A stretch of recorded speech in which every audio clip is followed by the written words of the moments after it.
देवरानी की माँ। मधु घर के गंदे कपड़े और पर्दे धो रही थी और तभी वहाँ उसकी देवरानी प्राची आती है। प्राची अपनी जेठानी को काम करते हुए देखकर कहती है, अरे दीदी, आप क्यों काम कर रही हो मेरे होते हुए? मैं हूँ ना, आपने मुझसे बोल दिया होता तो मैं कर देती। अरे तो क्या हुआ प्राची, तुमने किया मैंने किया, एक ही तो बात है। एक ही बात कैसे है?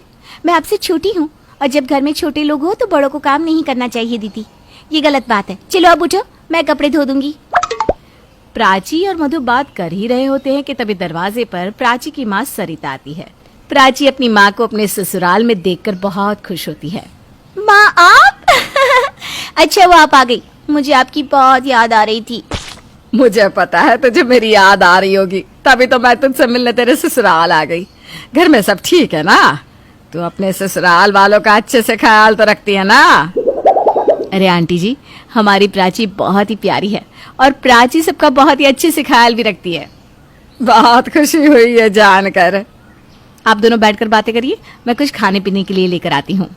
ओ बेटा, खाने में समोसे और कचौड़ी ही लाइयो, मेरा बहुत मन हो रहा है समोसे और कचौड़ी खाने का। और इतने दिनों बाद अपनी बेटी के साथ खाऊंगी तो भूख भी बढ़ी जाएगी मेरी। जी जी आंटी, आप बैठिए, मैं अभी लाती हूँ।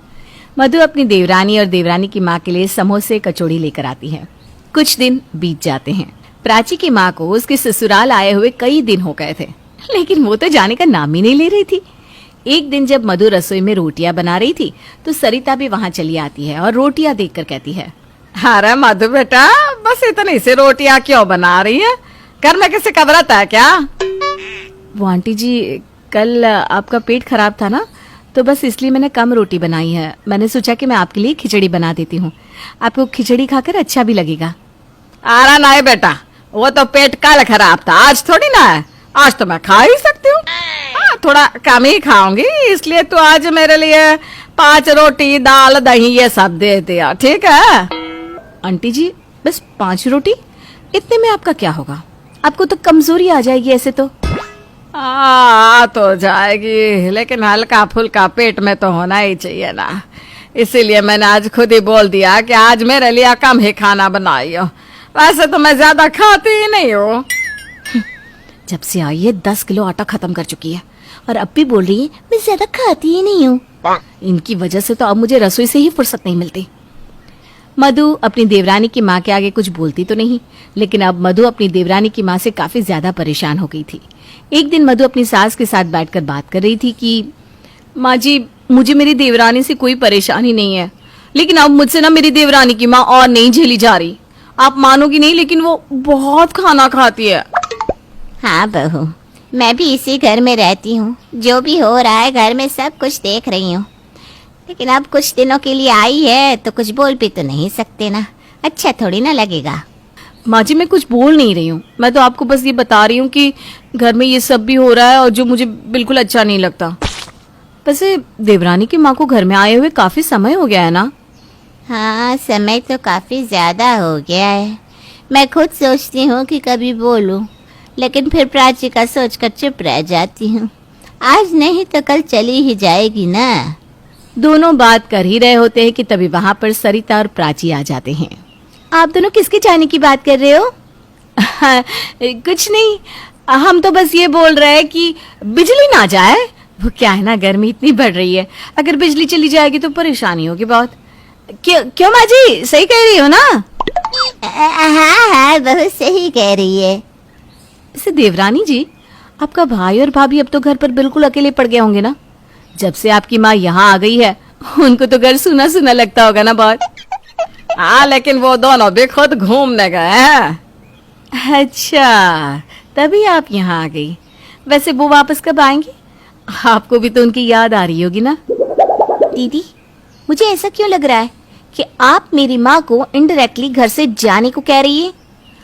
अरे नहीं नहीं नहीं प्राची, तुम गलत समझ रही हो। मैंने ना तो ऐसा सोचा है और ना मैं ऐसा बोल रही हूँ।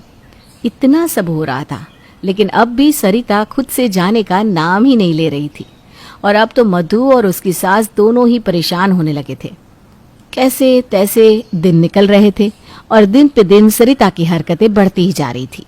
एक दिन मधु की सास मोहल्ले में खड़ी थी, तब सरिता कहती है, वैसे बहन जी एक बात कहूँ, अब बुरा ना मानना। बोलिए ना, क्या बोलना चाहती हैं आप? आपका घर ना बहुत ही छोटा है, मोहल्ला तो शुरू होते ही खत्म हो जाता है आपका। तो इसमें अब हम क्या कर सकते हैं? जो है उसमें रह रहे हैं। हाँ, रहना तो पड़ेगा ही। वैसे मेरा घर तो बहुत बड़ा है, एक दो परिवार के लोग आ भी जाए तो भी जगह की कोई परेशानी नहीं होगी मेरे घर में तो। आप यहाँ क्या कर रही हो? अपने ही घर में रहो ना, यहाँ आपको इतनी परेशानी भी तो हो रही है। अब बेटी का मोह तो खींच ही ले आता है ना, तभी तो मैं कहीं और नहीं जा पाती और सीधा यहाँ आ गई। बेटी से इतना प्यार है कि परेशानी ही नहीं दिखती मुझे अपनी बेटी के आगे।